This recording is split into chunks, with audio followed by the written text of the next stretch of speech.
এক পাগলে বলছে, আমার আল্লাহ যদি খুশি হয়ে আমাকে জাহান্নাম দেয় আলহামদুলিল্লাহ। এবার শিক্ষিত সমাজ যারা আমাদের মতো কিছু আছে না, বেশি পণ্ডিত, এবার যাই বলতেছে সবাই চাই জান্নাতে যাইতে, এই পাগলে চাই জাহান্নামে যাইতে। কত বড় গাদা।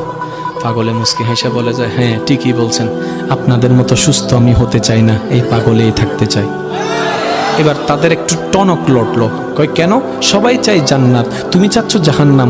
বলে যে ভাইয়ারা, আপনারা মনে হয় আমার কথাটা খেয়াল করেন নাই। আমি বলেছি আমার রব যদি খুশি হয়ে,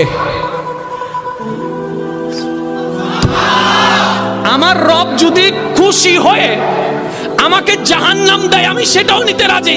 বলে যে এখনো বুঝলাম না। পাগল বলে জ্ঞান দিয়ে রবের বিষয় বোঝা যায় না, দিল দিয়ে বুঝতে হয়। আরে শুনো, রব যখন খুশি হয়ে যাবে জাহান্নামটা জান্নাত হয়ে যাবে, রব যখন নারাজ হয়ে যাবে জান্নাতটা জাহান্নাম হয়ে যাবে।